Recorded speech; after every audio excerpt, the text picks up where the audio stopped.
And we were doing some programming examples of Turing machines. Now, when you do the full program, which means you're really starting with a problem statement and then you think of a high-level idea, just as you would if you were doing a program in a modern computer language like Fortran or something that you all use, right? Fortran 4. Oh no, now we're on to Algol or PL1. Anyway, those are the languages I used when I was your age.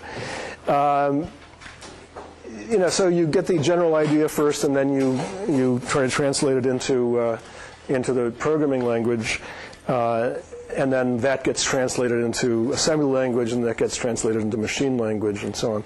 But we have to do all of those stages when we're thinking about designing a Turing machine for a particular problem, and it ultimately gets very tedious. So just as in programming or in thinking about programs and algorithms, you want to develop an ability to think at a higher level of description, knowing that you could take that level of algorithmic description and turn it into an actual full-fledged Turing machine. The last time we did that sort of all the way down, we didn't write the transition rules. We wrote a diagram that showed what those transition rules were, and that was for the problem of determining whether a number was a power of 2. Okay, so today we're going to start by looking at another problem, and we're not going to even go down to that full level of writing out the diagram, and certainly not the transition rules. But we'll just describe it at a higher level, and hopefully everybody can see at this point you through your intuition you developed as a programmer, and now your intuition from your limited exposure to Turing machines and your exposure to finite state machines, you can see how you would go all the way down to the transition rules if you had to. Okay, so it's not something you could do I would expect you to do on an exam. It just takes too much time. But you could do that as a homework exercise. It's tedious, but it's useful to go through a few of those tedious kinds of things just so you really fully develop your intuition. Okay, so the language, I think I wrote this up last time just as we were ending. You're going to take in strings that consist of some number of A's, we represent by I, some number of B's, which we represent by J, and some number of C's that we represent by K. And what we want is the property that I times J equals K. And we'll assume that all of these are greater than or equal to 1. Okay? So that's the language C that we're interested in. So, for example, if we have A, B, B, B, and if this string is in the language, what should C be? What should the rest of the string be? 6 C's. Yeah, 6 C's. 1, 2, 3, 4, 5, 6. So that's a string that is in the language B. If we had A, B, C, C, that's a string that's not in the language because 1 times 1 is not equal to 2. Okay? So, all right, so we want a Turing machine which will take in strings that look like some number of A's, some number of B's, some number of C's on their input tape. So the Turing machine is going to be like this. The input tape is over here. Some number of A's, some number of B's, some number of C's, and it's going to accept if it's in this language C, and otherwise we want it to reject. Okay. So what's the first thing that this Turing machine probably should do? What's a good idea for this Turing machine to do? Actually, I kind of tricked you because I said we're going to take in input that looks like some number of A's, some number of B's, and some number of C's. Well, that's the right case. That's a necessary condition for that string to be in the language C. Okay, but there might be input which is not even in that form. So first thing that the Turing machine probably should do, because it's a simple thing and it's necessary that the string be in that form is just scan across and make sure that what's looking at is some number of A's, some number of B's, and some number of C's. Okay? Well, that's something you can do even with a DFA, right? I mean, you have some state, and you're looking at some number of A's, okay? And then you finally have a B, and you look at some number of B's, and then you have a C, and you look at some number of C's, and if you're at the end of the string, then you accept, okay? So we can certainly encode that into the Turing machine. Turing machines, in their finite control here, can do anything a DFA can do for sure. So it can zip across the tape here, and here's a space so it knows when it gets to the end. It zips across the tape here and checks that the string is of that form. And then if it's not of that form, what should the Turing machine do? Yeah, it goes into a reject state, because definitely that string is not in this language. If it is of that form, now the Turing machine is all the way at that end, what should the Turing machine do? Yeah, back up to here, okay? And of course it can't accept at that point because it hasn't done anything other than check the basic form of this input. And now it has to start doing something that's akin to arithmetic. Okay. But a Turing machine, it doesn't have a register. It doesn't have registers that can put numbers in there and so on. It doesn't have a built-in arithmetic. We have to encode the logic somehow of how this Turing machine is going to do something that's akin to multiplication. We have to encode that logic into the kinds of rules that a Turing machine has. It has transition functions. Transition function, remember, is a Q cross gamma going to Q cross gamma cross left or right. And then it has an accept state or a reject state, and that's it. So you have to think about how you're going to program such a primitive machine to be able to check whether this number of A's times this number of B's is equal to this number of C's. Okay? So, any ideas? Yeah. First find the first A, right? And put some number in place so you know where to start. Okay. All right, and then what? Okay, yeah. Well, yeah, maybe you're beginning along the following train of thought, that what is multiplication? Well, if you have 3 A's and, let's say, 4 B's, okay, so 3 A's. By the way, if I want to write down 3 A's, I mean, not A, but I want to write down that there are 3 A's, would I write it down this way, 3 A's with a apostrophe there, or 3 A's? Anybody have this is sort of a totally unrelated to the course, sort of a grammar, yeah. Top one, bottom one. Okay, well. The bottom one is proper, but the top one, yeah. Yeah, okay, so what I was saying, the book does this like that, and when I read it, I instinctively recoiled, saying that that's somehow a misuse. I mean, these are supposed to be, apostrophes are used for possession and for, yeah. Well, it also depends on how you're using it, because you might want to make it so that it's separate from the 3A. So it's, sometimes it's used for doing plural of something when it's like, the 1950s will be an apostrophe S or something like that. Oh, they would? Since we're doing something quantitative, we want to use the apostrophe to separate it from being 3 as. Yeah, right. No, I mean, I see why people, want to do it. I just wonder what the real proper thing is. Anyway, I don't know the answer, but this is what the book does. But definitely, this is not a contraction or a possession. It's just helpful. Okay. A to the 3, though. It's what? We can just write A to the 3 and not worry about that. Yeah, right. We could do that, right. A to the 3. All right, well, anyway. So, where was I? Okay, thinking about what multiplication really means. Okay, multiplication means that you're going to duplicate this run of B's.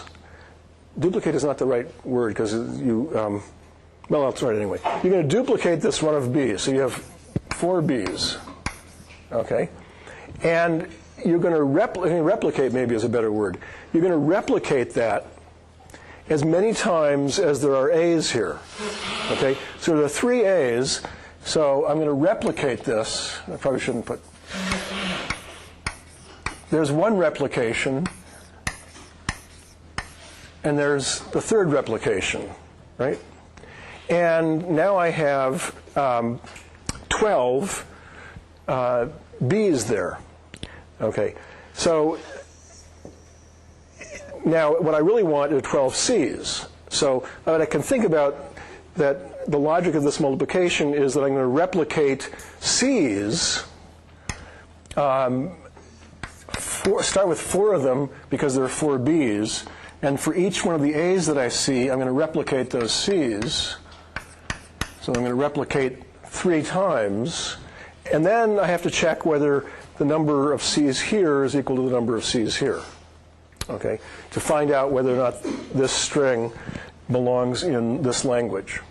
So all I'm trying to point out is that multiplication, which we do so instinctively now, at least most of you do, because you did multiplication tables in grade school and so on. I have some certain numbers that no matter how many times I practice them, I just doesn't come up. 7 times 8. I don't know how much that is. I always have to think, let's see, I do know 6 times 8, which is 48, and if I add another 8 to that, that's 56. Okay, somehow that little circuit, that part of the circuit in my brain was cut, and but when you practice multiplication tables over and over again, you get good at doing that kind of stuff. Most people do. And you forget what's really going on is this rather primitive thing of replication. Okay, well, I probably massacred that one. Did I confuse everybody enough? So the Turing machine, now that we think about what multiplication is at a kind of baser, simplistic level, we have a greater hope of actually being able to implement that in the Turing machine. Yeah? So maybe you find the first A, then go to the first B, and then for every B, look for the same amount of C's. Yeah. Once you're done, go back to the A, look at the next A, and go to the first B again. Right. Right. Yeah. So this is sort of the idea of how it's going to work. Is we're going to read an A, okay, and then we want to cross it off because we want to remember that we've processed that A. So we read an A and we cross it off, and then we run to the B's, okay, and for this number of B's, we want to cross out that number of C's, okay, but we also have to remember which B's we've already processed, so we have to cross them out too. So we're going to cross out a B, run over here, and cross out a C. Okay, so 1 B for 1 C. Then we run back here, and we find a B that's not crossed out, and we run over here, we find a C that's not crossed out, and we cross that out, and we cross out that B. Okay, we run back, we see another B. Well, let me actually write the right number here. 4, 5, 6, 7, 8, 9, 10, 11, 12. Okay, run back, see a B, cross it out, run over here, see a C, cross it out, run back, you see a B, cross it out, run over here, you see a C. Okay, now you're running back, you're looking for a B. Remember, there's no, the Turing machine doesn't have a register. It doesn't know that there were supposed to be 4 B's in here. All it's doing is going back and forth. If it sees a B, looks for a C to cross out. Okay? Now it's running back here, and it goes all the way through the B's because they're crossed out, and hits an A. Okay? Now what is it going to do? All the B's have been crossed out. What it wants to do at this point is it sees an A, so it wants to go back till it sees the crossed out A, cross out another A, and do exactly what we were doing Okay? For every B in here, cross out a C. But now the B's are all crossed out. Okay? So what does it do? Yeah? Maybe you should use a different type of crossout for B, so that you can go back there and say, oh, I should set this back to be regular B once I'm done. Yeah. Okay, so the first part of your suggestion is we're going to use different kind of crossout symbols. Okay? We're going to use a symbol that crosses out A's that's going to be different than the symbol that crosses out B's. Okay? And I don't know whether we need it or not, but just for good luck, let's use a symbol that crosses out C's that are different. Okay? Yeah, I think we need that. So when I go back here and all the B's have been crossed out, okay, and I hit the A's again, the Turing machine at that point, in its finite state control, recognizes that all the B's have been crossed out, and so it can go into a part of the finite state control where it goes back through the B's and turns them back into real B's. Okay? It uncrosses them. And how does it know where they are? Because their crossouts symbol is different than the crossout symbol for C. Okay? So it can just run through the B's, turning them back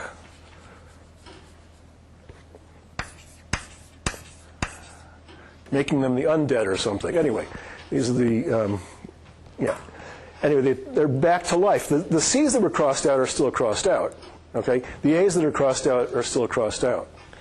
But again, when the back scan that's going backwards looking for an uncrossed out B hits an A and recognizes that all the B, therefore recognizes that all the B's have been crossed out, at that point it can sweep back through the B's, turn them back to real B's. It ends because it hits a crossed out C, and then it runs back till it hits the first crossed out A, and then what is it going to do? It does it over again. It does it over again, but say what it is. Cross out the next A, then it goes, looks at the first uncrossed B, crosses it, then crosses out the next C. Yeah. So now we're back into a configuration where we have one crossed out A and 4 crossed out C's, and that's good. And the B's are back to life. So once the Turing machine puts the B's back to life, it hits this crossed out C, then it can run back till it hits the first crossed out A, goes right, and now it's looking at a live A, and the B's are alive. So it goes back to that part of the finite control, which is going to cross out an A, run to the B's, and then do the zigzag between the B's and the C's. So it crosses out an A, runs to the B's, crosses out a B, runs to the C's, okay?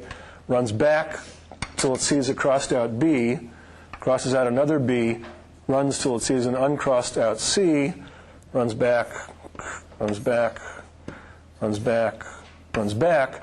Now it's going back looking for a live B. Doesn't see a live B, but does see a live A, and so goes back, turns the B's back to life,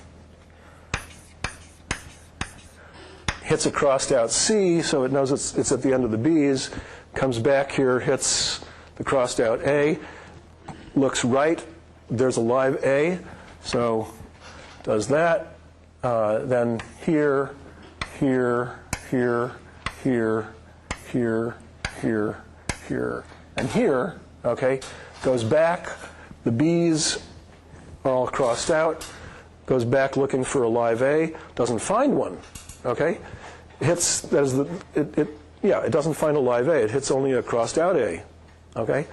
At this point, what it knows is that you've used up all the A's, okay, so you've gone through this whole crossout business the number of times equal to the number of A's, and each time you did that, you crossed out a number of C's equal to the number of B's here, okay? So at that point, it definitely knows that the number of C's crossed out is the number of A's times the number of B's. That's the logic of what it did. Okay? And by the way, suppose in this whole business you didn't have enough C's. Okay? Well, you've got to build that into the control too. While it's zigzagging back between the B's and the C's, if it ever runs looking for a live C, a non-crossed out C, but hits an empty space, then it goes into a reject state. Okay? But now, if we've actually gone through, we've crossed out all the A's, so we know that the number of C's we've crossed out is equal to the number of A's times the number of B's. So what should it do now? What? Yeah, it needs to go all the way to the right here and make sure that there aren't more C's. So it goes to the right looking for a C or looking for an empty space. And if it finds a live C, then there are too many C's there, so it rejects. But if it doesn't find a live C, it finds a space, then it accepts. Okay?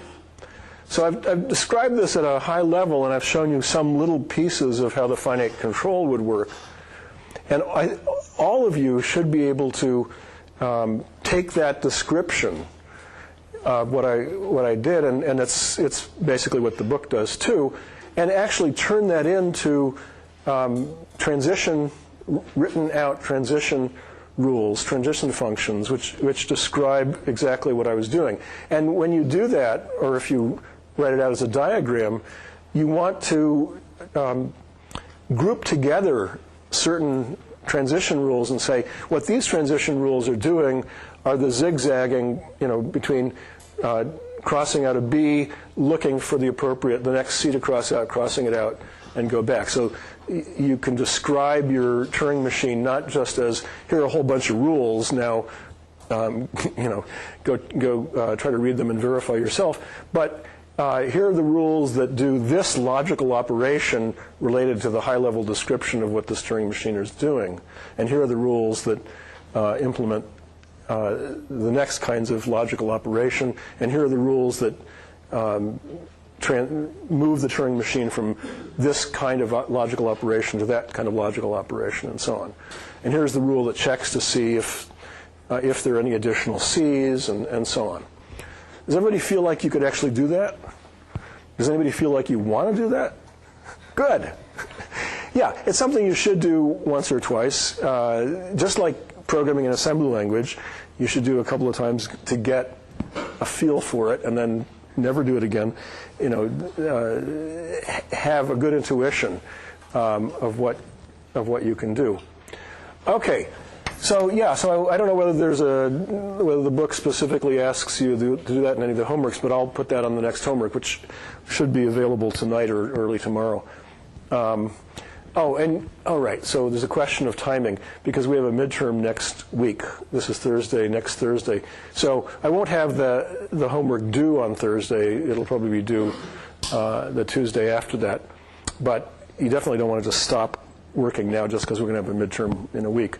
So this question will be on it, to actually write up full transition rules, either as literal rules or in a diagram, and make sure that you can actually program this. Okay, so the book has another after that has another example of programming a Turing machine. Yeah. Just a question on the midterm. What material is going to be fair game for that?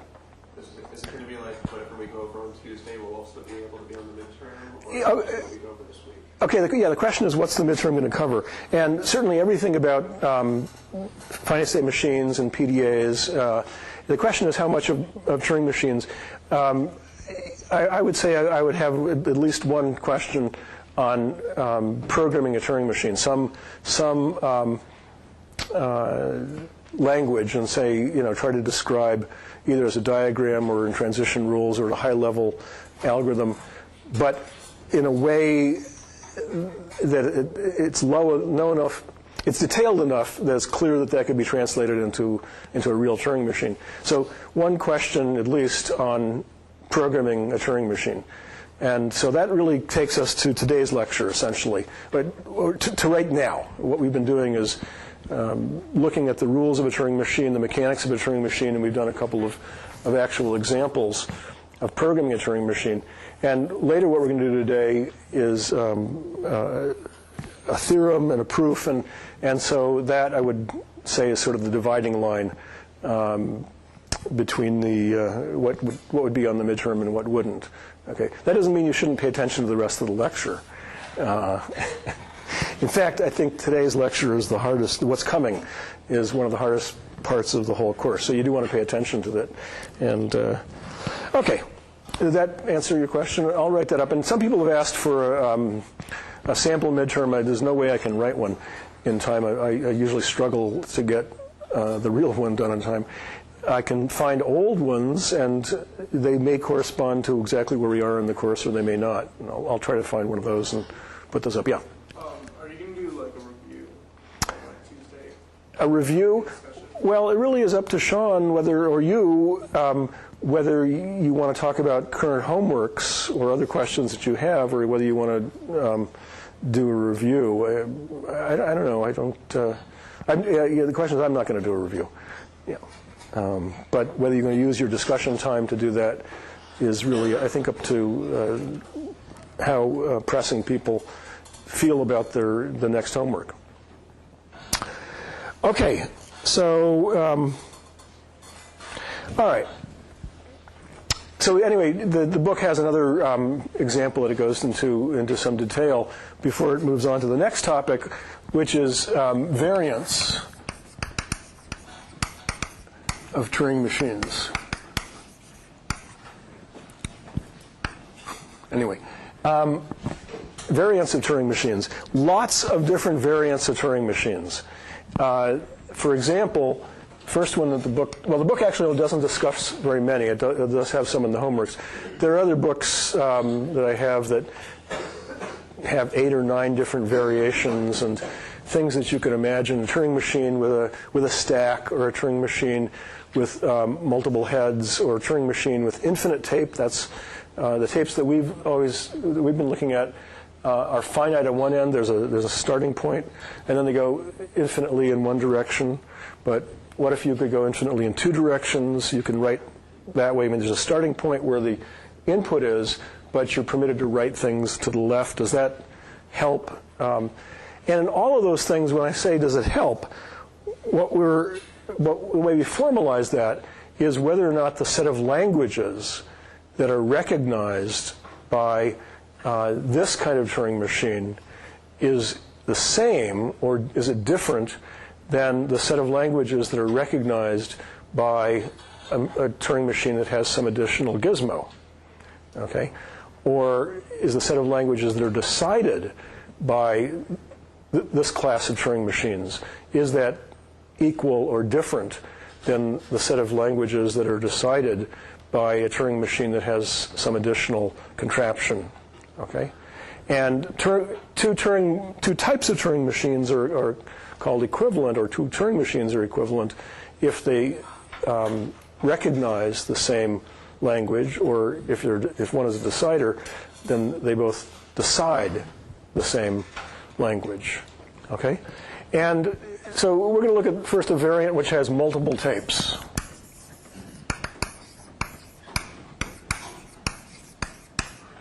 So you have a finite control as before, and you have a tape, and this might be where the input is, but you also have another tape that you can use, and maybe you have many. Maybe you have K tapes. Okay? K is some finite number. I mean, this is the Turing machine is well described. It has some finite specific number of tapes. Any particular Turing machine does. It doesn't have an infinite number of tapes. But in conceptualizing this class of Turing machines, we don't put a bound on what K is. So there are some Turing machines that have 2 tapes, some that have 3, some that have 16, some that have 1,000. But it's always a specific number. But we represent that specific number as a variable K, or K tapes. Okay? And then what do the transition rules look like? Well, transition rules are, again, going to be what state is the Turing machine in? Okay? What symbol is it reading on tape 1? And what symbol is it reading on tape 2? And what symbol is it reading on tape 3 all the way to tape K? All right? So it's got multiple heads, and therefore it has multiple sources of information. And then based on all of those, it's what state it's in, and what state it wants to move to, and then what it's going to do on tape 1. Is it going to go left on tape 1 or go right on tape 1? Cross what it's going to write on tape 2. Is it going to go left on tape 2 or right on tape 2, etc.? So a very natural generalization. It's just instead of deciding what to do on one tape, it decides what to do on all the different K tapes. And it's going to decide what to do based on what state it's in. It still is only in one state. And what it's reading from all of the different K tapes. Okay? So is this equivalent? The question is the set of K-tape Turing machines equivalent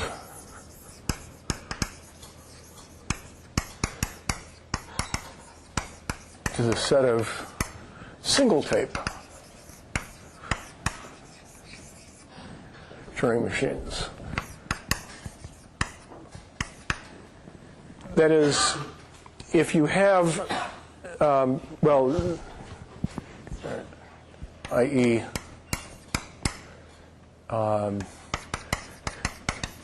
if there is a language recognized or decided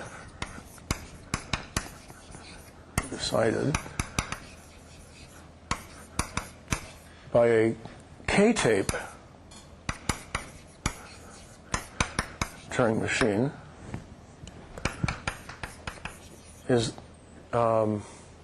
the language also recognized or decided, depending on what kind of Turing machine it is, decided by a single tape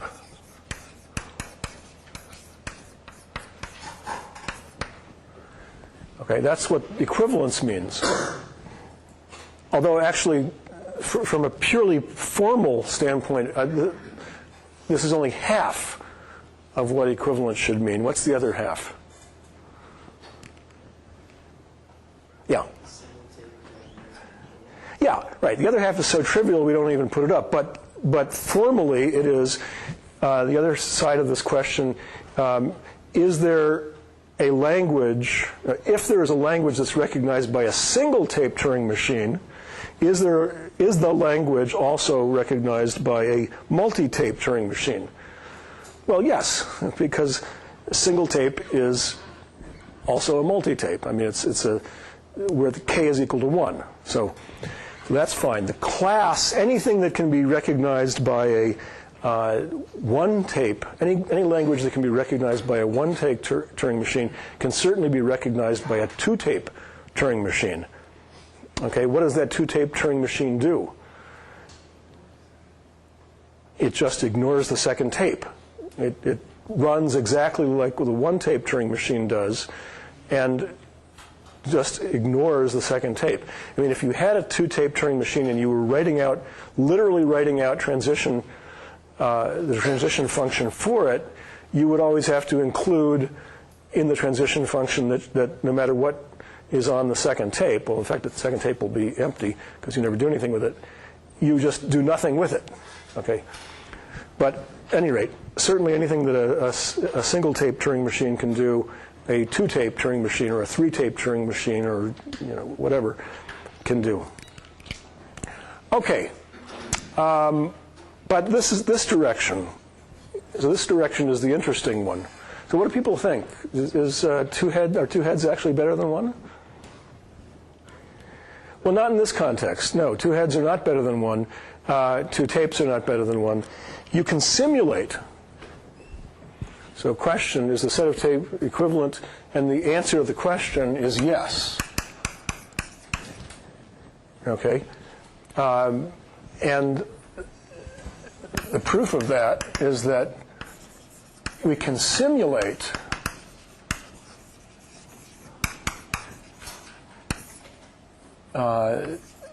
any computation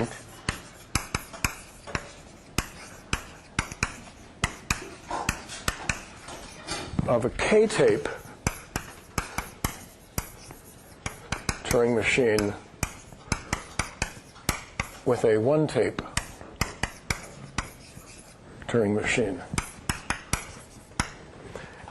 So this gets into the first of what's a really important concept in Turing machines and the study of languages is the idea of simulation. All right. So what do we have to do in order to prove that we can simulate any computation of a K-tape Turing machine with a 1-tape Turing machine? We have to, what we, the provers, have to do is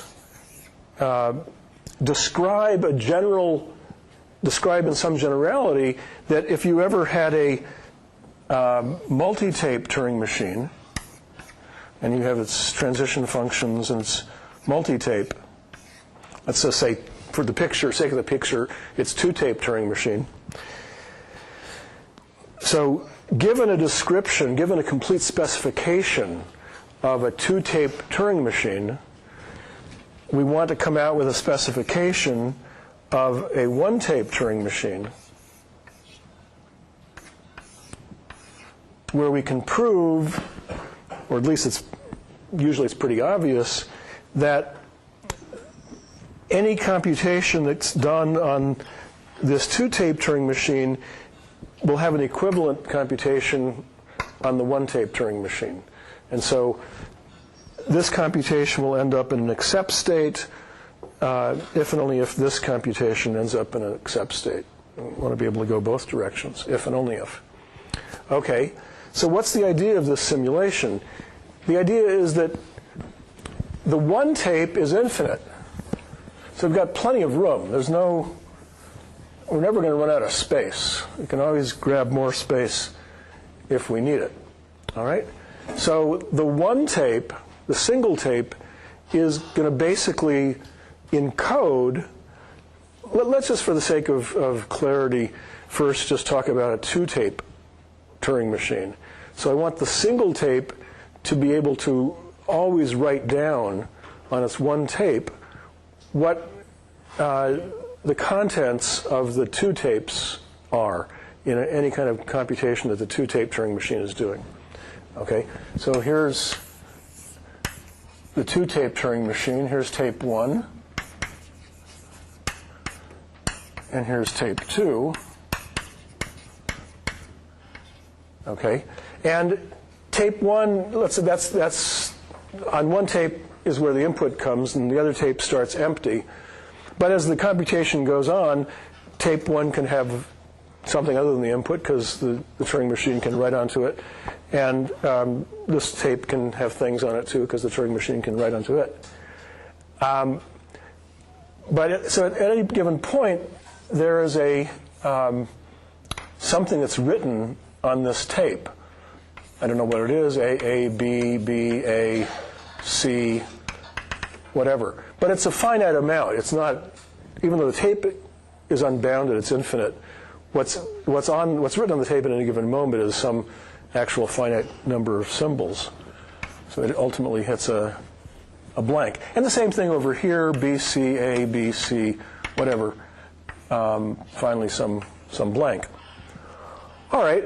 So, and then as the Turing machine progresses, it's in some particular state.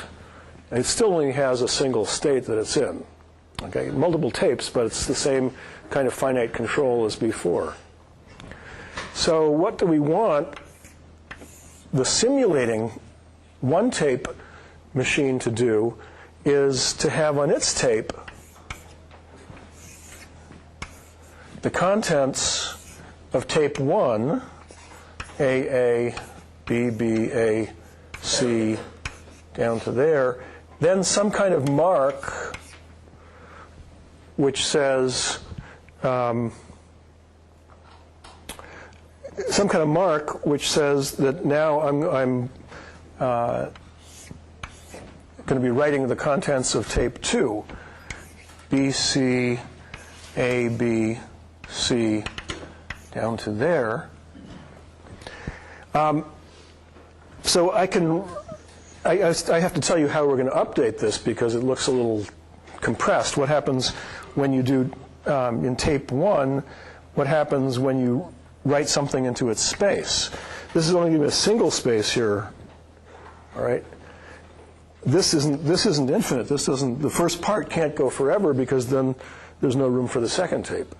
So we only have a single space here.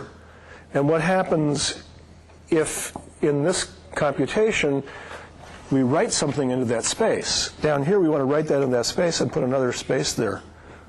Okay, but you can't insert into a tape.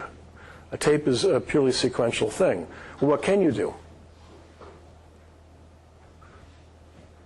Are you scratching your head or are you answering? I think maybe you could add it after the second one. Okay. Anybody have another suggestion? Yeah. You insert, actually you copy, copy everything. You can, yeah, you can move. It's tedious, but you can move everything down. Okay. You can, if you're, remember this has a finite control in here, and it's going to write something. It wants to write something into this space. That's fine. It writes it there. But now it wants to put another space there, and there's no room for that. It can enter a part of its finite control where it moves everything to the right, one space to the right. Okay? How does the Turing machine do that? It runs till it hits the end.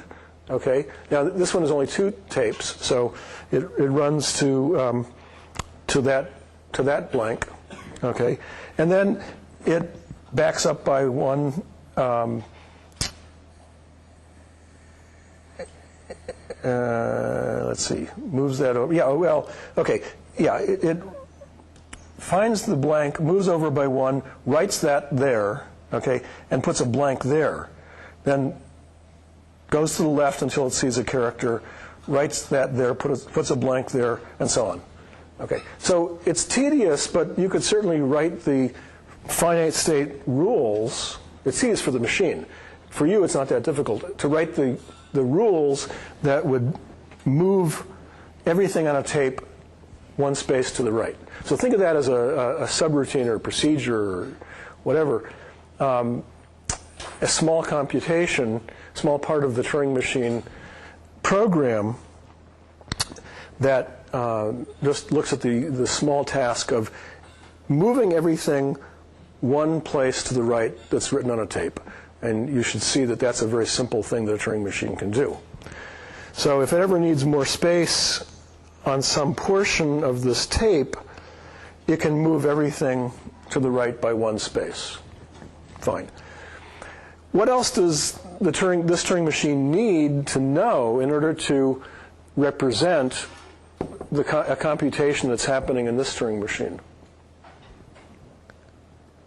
So we can write the contents of both of these tapes on a single tape, but we also need to know where the read heads are. We need to know where the read head is for tape 1 and the read head is for tape 2. Okay, this single Turing machine with a single read head, for every step of the computation that this is taking, we want this machine to do some computation which ends up simulating what that single step was over here. Well, the single step over here can move both of its read heads. okay? But this one only has a single read head. So we have to encode that somehow in the tape as well. And the way the book describes this is that you can put a mark on the tape over a character where the read head is positioned on this machine. So this mark, this dot here above a character, represents the fact that the read head for tape 1 is sitting over this character B. And the read head for tape 2 is sitting over this character C. All right? And that is it's a mark that the finite control can use when it's deciding what to do over here in terms of simulating that, because it knows where the read head is for each of the two machines. Now that mark sounds magical. How does the Turing machine, remember, this is a Turing machine that only operates through its transition function. So you have to specify exactly how a Turing machine can do that, and it has a tape alphabet as well. Okay? So any ideas of how we can implement a mark? It's expanded alphabet. Yeah, right. What were you going to say back there? Yeah. You have under your control when you build this Turing machine. So remember, we're looking at this. Somebody shows me a two-tape Turing machine, and my job is to create a one-tape Turing machine which can simulate this. Whatever computation this goes through, this will go through some computation which ends up simulating this. And I can use whatever alphabet I want. It's got to be finite.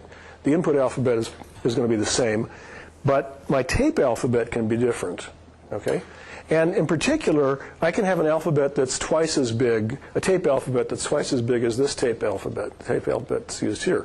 So I can have a tape alphabet here which contains all the regular symbols, characters that are used here, but in addition has the same characters with a mark over it. Okay? So it's an additional character which, instead of just a B, we have a B with this mark over it. Okay, so you can think of the difference between lowercase or capital, or a character that's in italics versus not italics, whatever you want to think about it.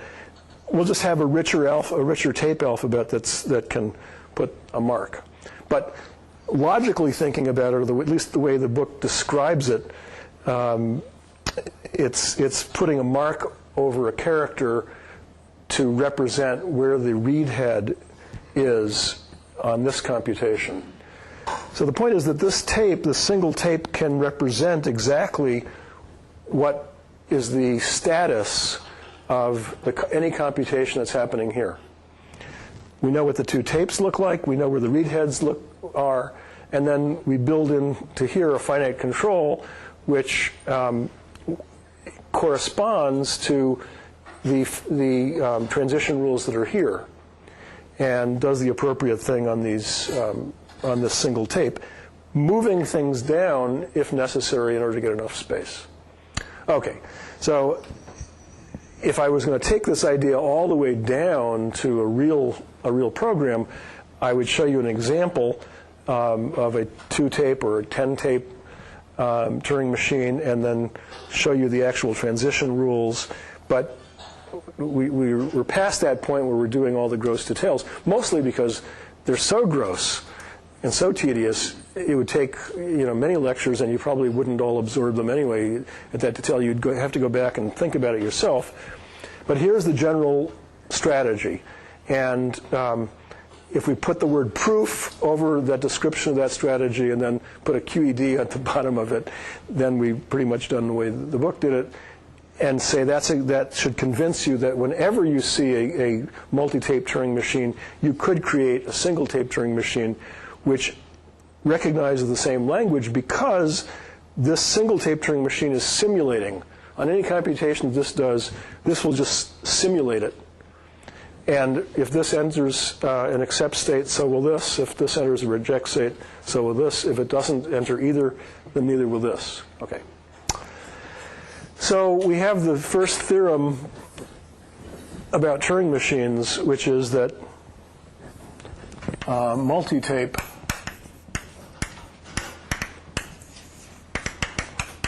Turing machines are equivalent to single tape.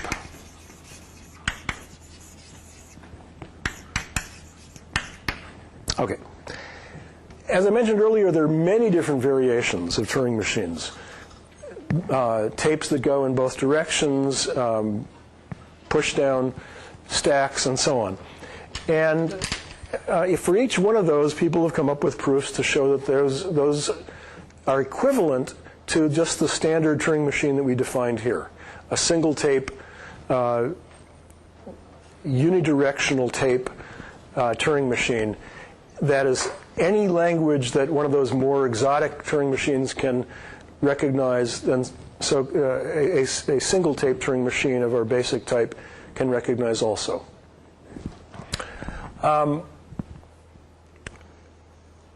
What's the next? Can anybody suggest what the next variation that might be important, or that might get us out, possibly get us to a class of languages that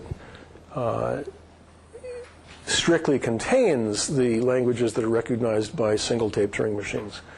Any suggestions? Yeah. Multi-dimensional tapes. That's sort of like, yeah, so that's sort of like multi-tape Turing machines, but you can move more freely between tapes. Yeah, up, down, left, or right. Yeah, people have thought about those kind of things, and they're equivalent to the single tape. You can simulate those as well. Yeah. Maybe a counter? A counter might be useful. People have thought about machines with actual numbers and shown those are equivalent. Anything else? Yeah. Multiple head for the same tape. Yeah, that would be sensible too. So you could read different places on the tape at the same time, and all of those things would make the machine more efficient. It could run faster, do the computation more quickly. But when you start thinking about these things, you realize, okay, multiple heads, we could, because we have this marking alphabet, remember? We can put marks, and so we can simulate what a multiple heads would be doing with just a single head and a single tape. So that doesn't get us out of the class of languages that are recognized by single tape Turing machines either. But there's one big one, yeah. What if you didn't require the set of states to be finite? If you didn't require that the finite state be finite, yeah. And what do you really mean by that? I'm not quite sure. Okay, well, that's good. To be an infinite set rather than a finite set. Okay, and that does get us outside the game plan. Yeah, we're always in the finite control. The number of states there in our description of the Turing machine is finite, and I don't know what an infinite state machine looks like, although I'm sure that people have thought about it, and that I think really would get us outside the game we're talking about. But yeah, so that one we don't allow because we are trying to represent ultimately what real computers and real computation does. Yeah, you had a suggestion. Is it non-deterministic? Right. The big kind of the two flavors of finite state machines that we looked at when we were talking about finite state machines were deterministic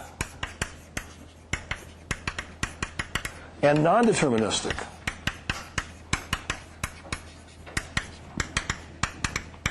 Okay? And when we were talking about finite state machines, deterministic meant that the transition was a particular state, a particular symbol that you saw on input, and you went to a very particular state. Okay? in finite state machines, you had no ability to write onto anything, and you always moved to the next character, so there wasn't a question of left or right movement. And this was deterministic because this is only a single specified state. In the non-deterministic,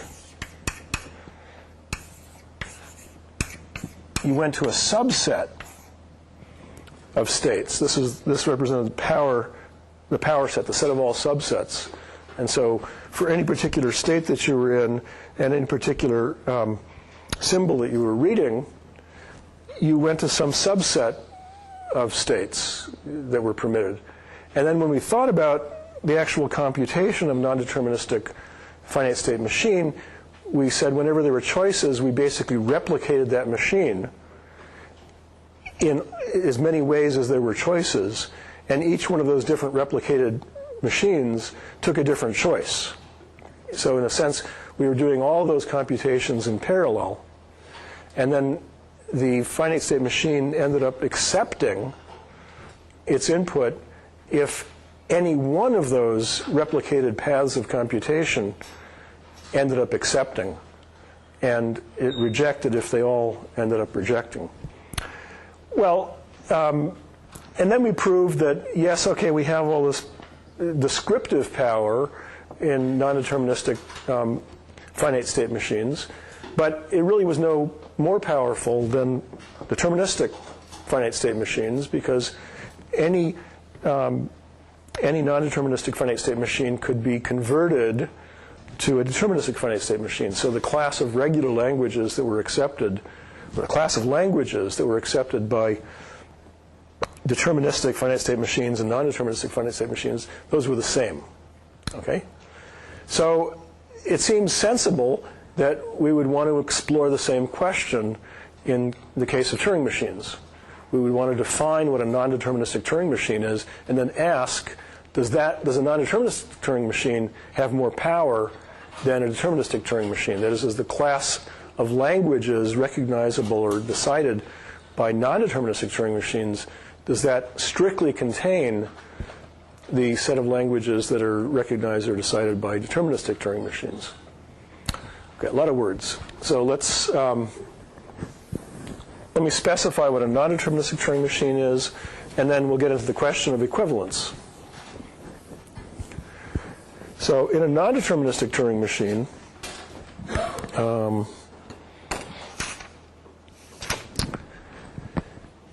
so we know what we have to do to specify what we call a Turing machine. And so if I say Turing machine, that will usually mean deterministic Turing machine, though sometimes by context, if the context is absolutely clear, it might be a non-deterministic.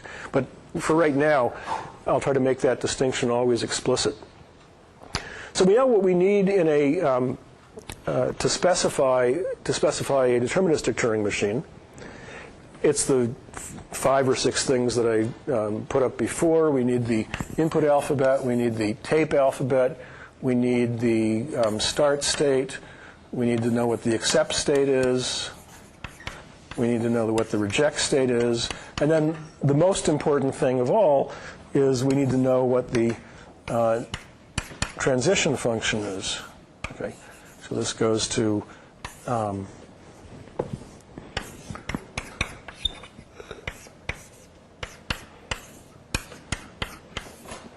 right?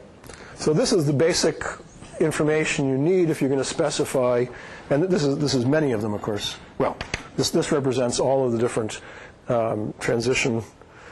This represents the transition function, which contains in it all of these different transition possibilities. For a non-deterministic, just the same way that we define non-deterministic finite state machines, what do we now want to do to define a non-deterministic Turing machine? Yeah. We just do the power set. Yeah, you just do the power set over here. So this is some subset of this triple. Okay, this is a triple which says state, what you're going to write, and where you're going to move. And so this is saying, if I'm in state, let's say 7, and I see a B, on my tape, okay, then instead of just one thing that I'll necessarily do, there may be several. It may be I move to state 9, and I write well, let's say a Z, and I move right. Well, that's one rule. But another one would be to move into state 15, write a Q, and move left. Okay? And there may be more than 2 possibilities. So there are choices. So that's the specification of a non-deterministic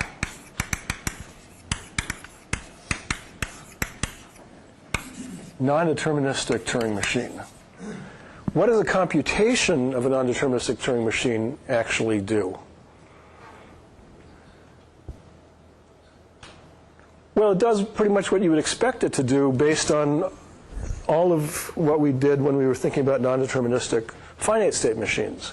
That is, as the computation of the non-deterministic Turing machine proceeds, when you're at a point, when the Turing machine is at a point where there are choices, the Turing machine replicates.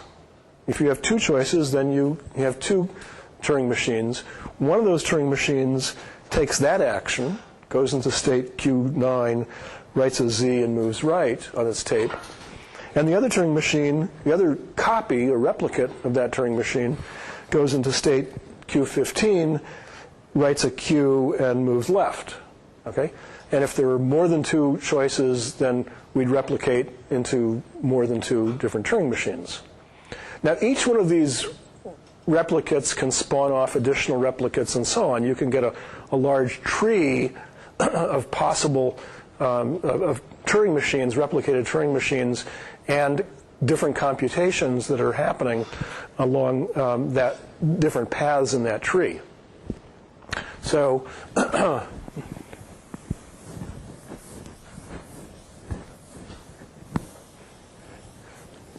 so here's the sort of the picture, or maybe I call it a cartoon,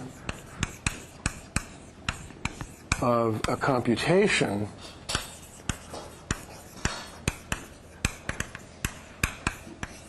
of a non-deterministic Turing machine.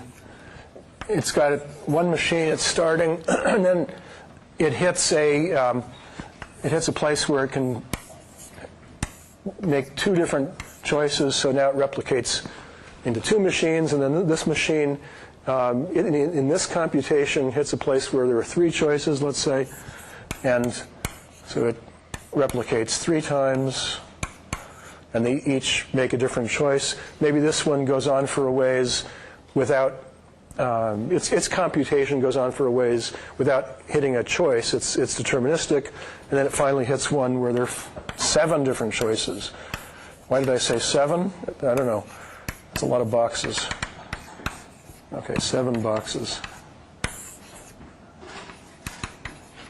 So a tree, you have a tree of computations which happens when the non-deterministic Turing machine does its computation. Now, in each one of these computations, ultimately, well, in each one of these computations, what happens? That computation either hits an accept state or a reject state, or it could go forever. That computation could go forever. So maybe we come down to an accept. Maybe this one ultimately comes down to a reject. And maybe this one just goes forever. Okay? And never terminates. So we say this, the non-deterministic Turing machine, accepts if any one of these different spawned-off machines ultimately accepts. Okay? So, and again, this is really the same thing we were saying when we were talking about non-deterministic finite state machines. Okay, so the non-deterministic Turing machine accepts its input if any of the spawned computations accepts, or enters an accept state.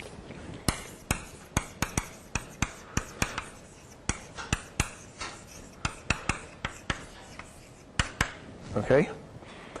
And it rejects if every spawned computation enters the reject state.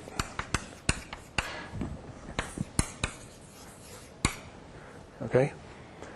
And it goes forever, or does not terminate,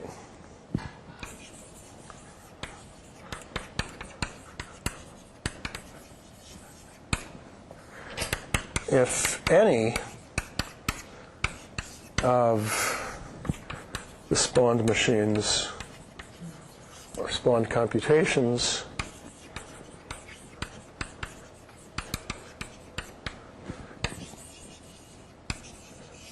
does not terminate,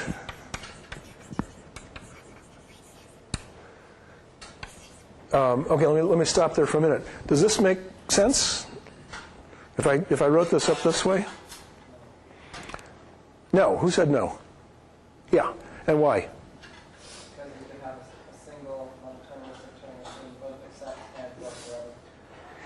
Yeah, right. So this can't be the end of it, because here I'm saying the non-deterministic Turing machine will accept if one of its spawned computations ends up in an accept.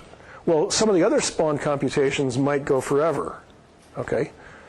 So I don't want to say that I don't want to leave it like this, where it says it doesn't terminate if any of the spawned computations does not terminate. Shouldn't be and is not. Yeah, and I don't want to use. Been accepted. Yeah, I guess which one takes precedence? Well, acceptance should take precedence. Okay, I've gotten myself into a grammatical corner here. I wrote something that I want to change, but in order to change it correctly, I have to change the grammar. It does not terminate, first of all, if no computation none of the spawned computations accepts. Okay. And some computation does not terminate.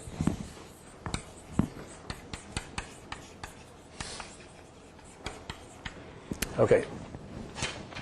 So, and you could kind of, I think formally you could remove this, and the first two would imply that we accept when any of the spawned computations accept, we reject if every spawned computation rejects, and it's possible that neither of these two things happen, in which case the termination doesn't terminate, and that's really what's written here.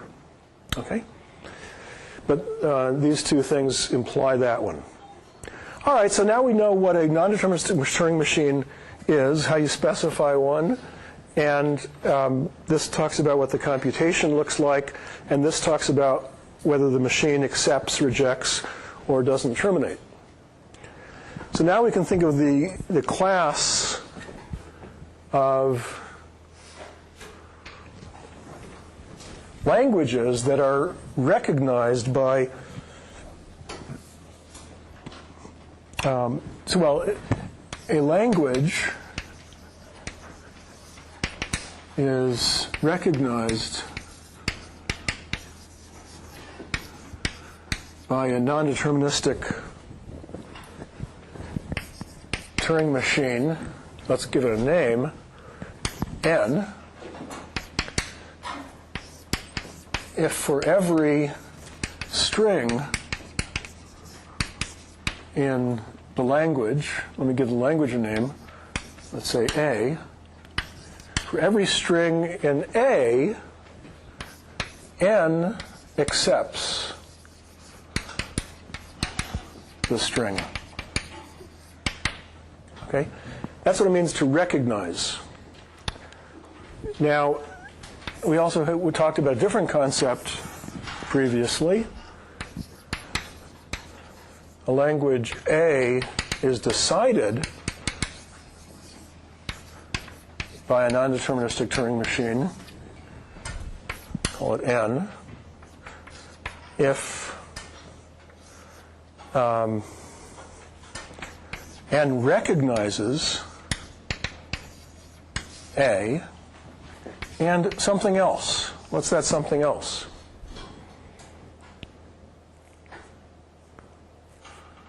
Well, recognized means that whenever the string is in the language, the non-deterministic Turing machine accepts. There's some computation. It can spawn, and one of those computations is going to end up accepting.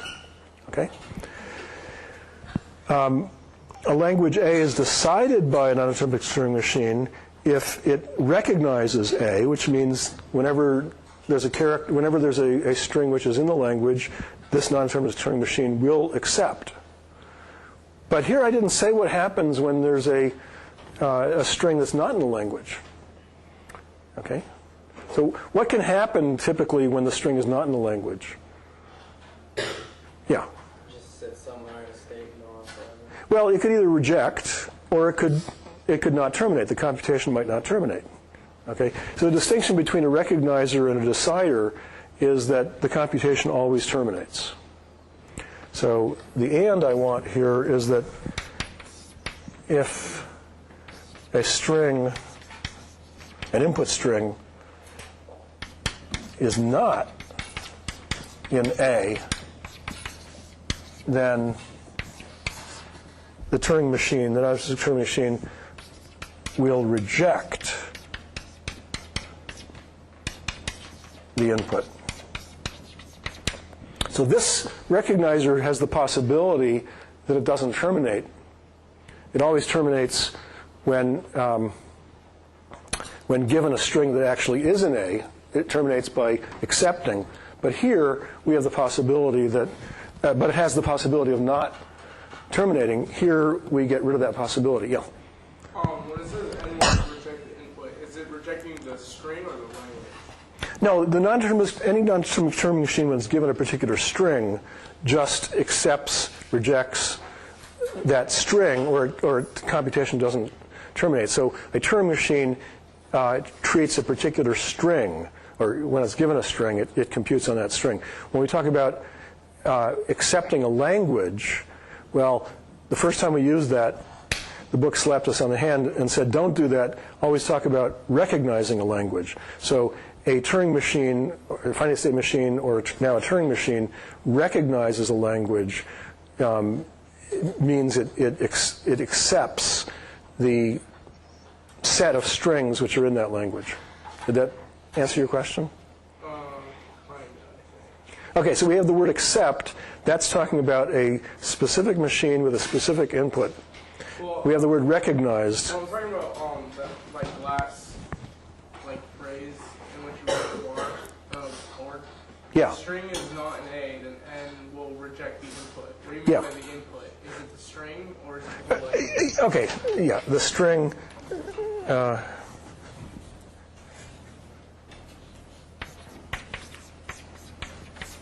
Let's give it a name. W is not an A, then N will reject the input W.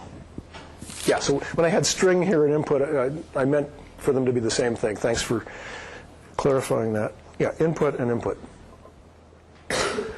Okay, so now that we have these definitions, we can ask the equivalence question again. Now, it was over here before, but all right. We asked about equivalence of multi-tape Turing machines and single-tape Turing machines, right? We had something over there which literally said, if a language is recognized by a multi-tape Turing machine, is it also recognizable by a single-tape Turing machine? We had that question, and we answered yes. Now we're going to ask the same question about non-deterministic Turing machines and deterministic Turing machines. So here's a question. If a language is recognized, or we could be thinking about decided, by some non-deterministic Turing machine, N, is it also recognized by some Turing machine? Well, I'll put a D here just for emphasis that now we're talking about a deterministic Turing machine. Is it, and what is it? It means the language. If a language A is recognized by some non-deterministic machine, is A also recognized by some deterministic Turing machine? So this is again the same question the same kind of question that we had when we were talking about single tape versus multi-tape, single head versus multi-head.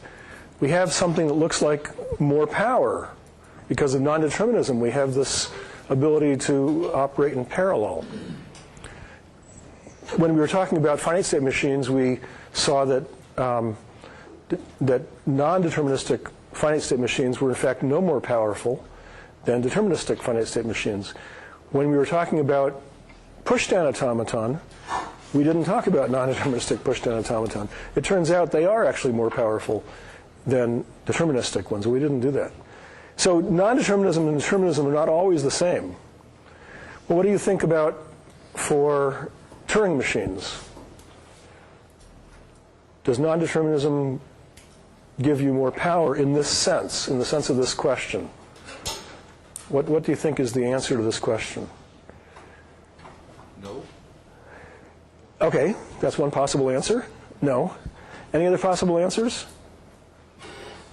Yes, that's another possible answer. Okay.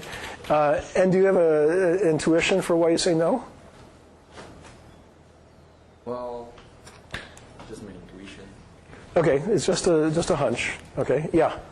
Well, I would think no, because since the string is of infinite length, you could just, whenever you needed to spawn a copy, you could copy the entire string over into a new section of the blank area and separate them by a certain symbol or something. And whenever you needed to spawn more copies, maybe just use multiple occurrences of that given symbol or a different symbol.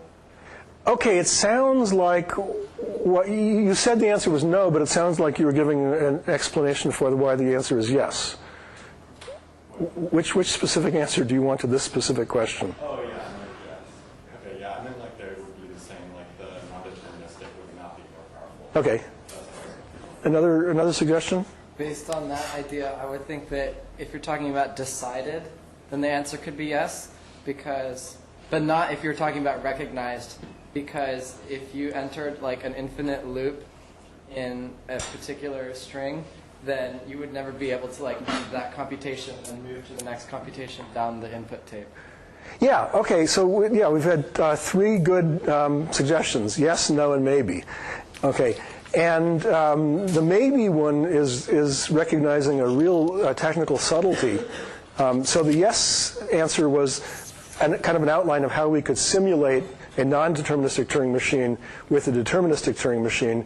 The maybe answer is pointing out that simulation has got a problem where when you're going down one particular computation, if that's a computation that doesn't terminate, your simulation could get in trouble and not terminate as well. And that is actually a real problem and one that is addressable. So the answer is actually yes, but with cleverness that addresses exactly the problem that was raised here. So there's a really good initial reactions to this question of seeing that subtlety. And so this is what we'll do next time, is I'll show you in detail how you can simulate a non-deterministic Turing machine with a deterministic Turing machine and get out of that pitfall of possible non-termination.